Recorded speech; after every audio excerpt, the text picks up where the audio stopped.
Have you ever caught him looking at you when he thinks you're not noticing? That slight change in his voice when he speaks only to you? The unconscious doesn't lie. While his words might be cautious, his soul has already made its choice, and it's you.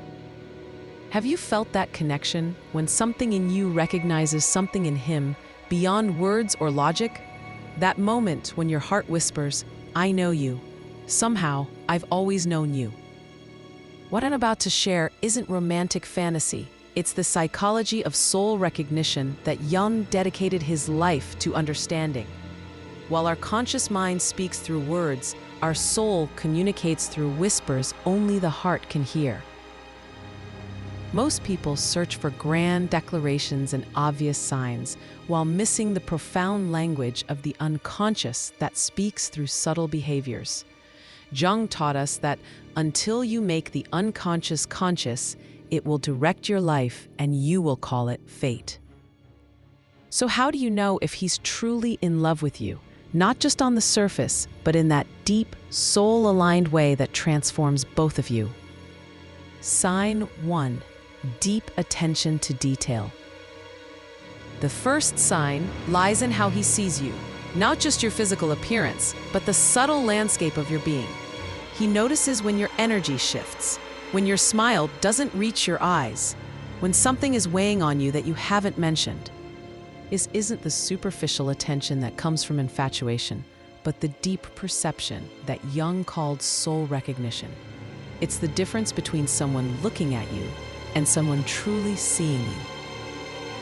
In relationships where your soul isn't recognized, you find yourself constantly explaining, justifying, repeating yourself. But with him, there's an effortless understanding that makes you feel witnessed in a way that words can't capture. Sign number 2, unexplainable emotional resonance.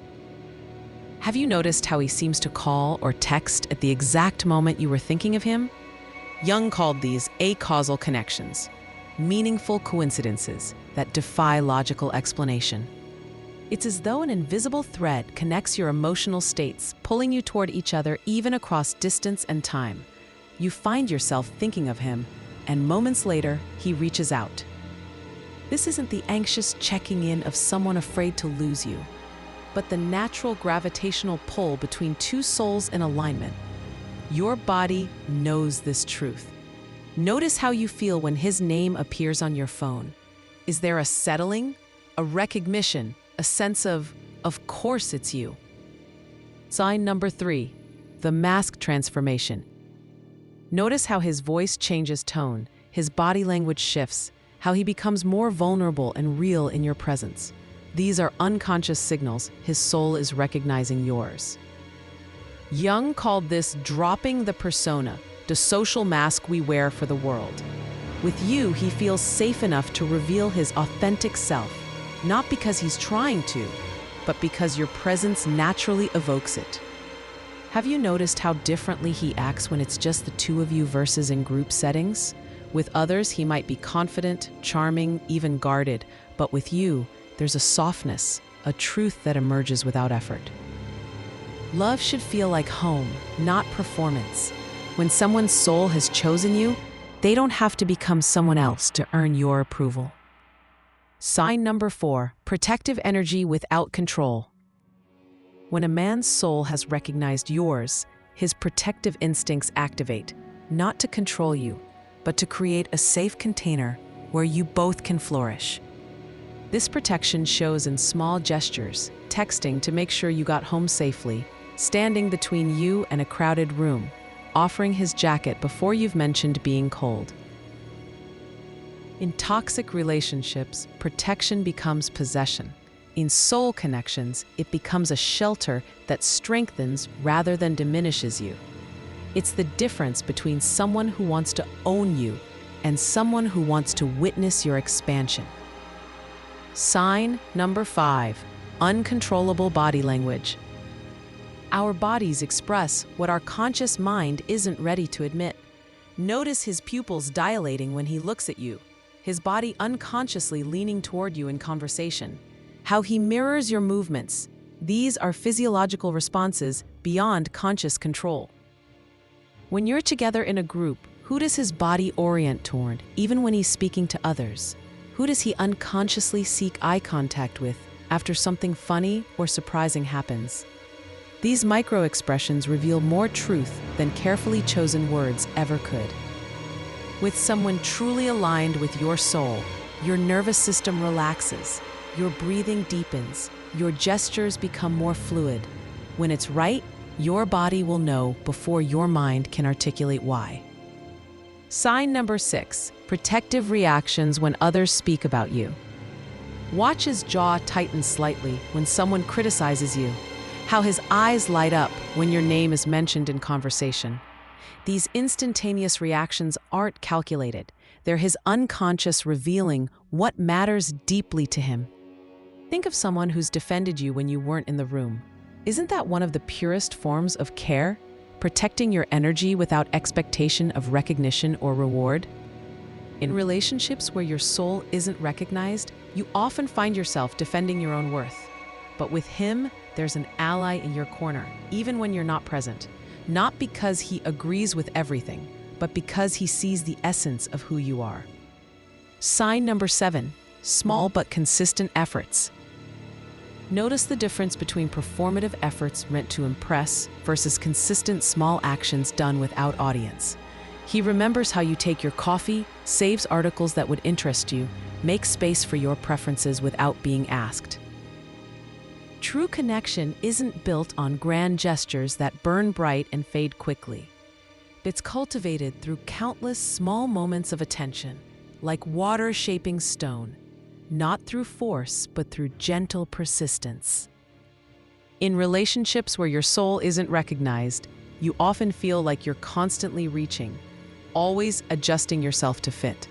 But with someone who truly sees you, there's a mutual shaping that feels effortless.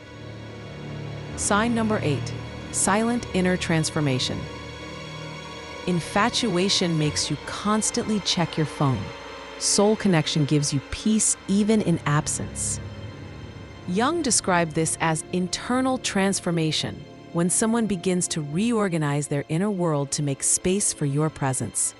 His routine shifts, his priorities realign, not because you've demanded it, but because something inside him has been fundamentally altered by knowing you.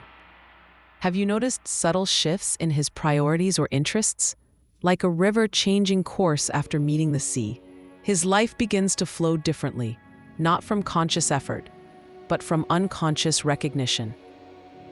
Sign number 9, natural emotional synchronization.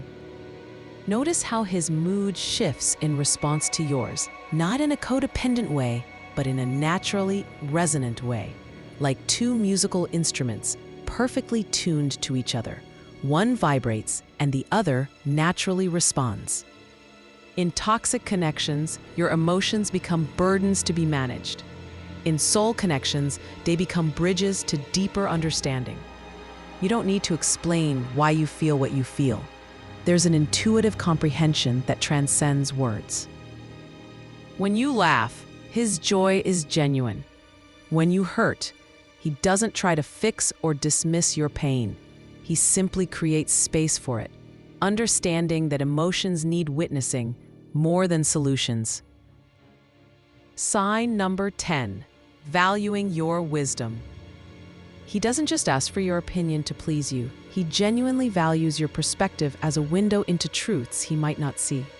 When someone truly connects with you, they recognize your particular way of seeing the world as invaluable. Think of how many relationships you've had where your thoughts were dismissed. Now, consider how it feels when someone treats your mind as a treasure to be explored rather than an obstacle to overcome. This isn't about agreement. Soul connections often involve beautiful tension, the creative friction between two separate perspectives. But there's an underlying respect, a recognition that your viewpoint isn't just valid, but essential.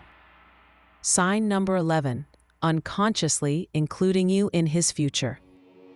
Listen for the shift from I to we and how he talks about the future. Often unconscious, but deeply revealing. It's as though his inner map of the future has been quietly redrawn with you as an essential feature. Someone who sees you as temporary plans around you, someone who sees you as essential plans with you. You'll hear it in casual references to events months away, in hypothetical scenarios that naturally include your presence. This isn't about rushed commitment. It's a quiet certainty that allows the relationship to unfold at its natural pace, because on some level, he already knows you belong in his life. Sign number 12, effortless peace in presence. With him, do you feel the need to fill silences with words, or can you rest in comfortable quietness together? Jung believed true connection creates a container for transformation, a safe space where you can both be fully present without performance. Like coming home after a long journey, there's a settling of your entire nervous system, not the temporary high of infatuation, but the deep exhale of recognition. You don't have to become smaller to be loved. In relationships where your soul isn't recognized, you often feel a background anxiety, monitoring yourself, filtering your words, managing impressions. But with someone truly aligned with you, that vigilance melts away. You are simply here, together, and that is enough. When the soul chooses. As you reflect on these signs, remember Jung's wisdom. Sometimes what we seek is already seeking us. We've been conditioned to believe love should be a constant struggle, but true soul connection isn't about convincing someone to see your worth. It's about recognizing when someone already does. If you found yourself repeatedly drawn to people who make you feel inadequate, Jung would suggest examining the wounded patterns you're unconsciously trying to heal. But healing doesn't come from repeating the same patterns. It comes from recognizing them and consciously choosing differently. The signs we've explored aren't about perfection. Soul connections still involve two imperfect humans learning to dance together. But underneath those natural struggles lies a foundation of recognition that makes working through challenges worth the effort. Jung said, "The meeting of two personalities is like the contact of two chemical substances. If there is any reaction, both are transformed. When someone's soul has truly chosen you, you both emerge more whole, more authentically yourselves. You don't need to convince anyone to love you. When two souls recognize each other, the connection is undeniable. And if these signs aren't present in your current relationship, don't view it as failure, but as information. Sometimes the greatest act of self-love is creating space for the connection you truly deserve." Trust your body's wisdom. Notice where you feel expansion and where you feel contraction. When it's right, your entire being will tell you, not through desperate longing, but through peaceful recognition. If this message has touched something in you, I invite you to share it with someone who needs to hear it. Someone who may be questioning if what they feel is real, or wondering why they keep choosing relationships that diminish rather than celebrate them. Don't forget to subscribe and turn on notifications so you won't miss upcoming videos where we'll continue exploring the depths of the human mind, the mysterious power of the unconscious, and how our relationships reflect our internal growth journey. Thank you for being here, for listening, for courageously walking the path of self-discovery, a journey that isn't easy, but is more worthwhile than anything else. And always remember, love should feel like home, not performance. And somewhere, there's someone whose soul is already attuned to yours, ready to see you, all of you, with the quiet joy of coming home.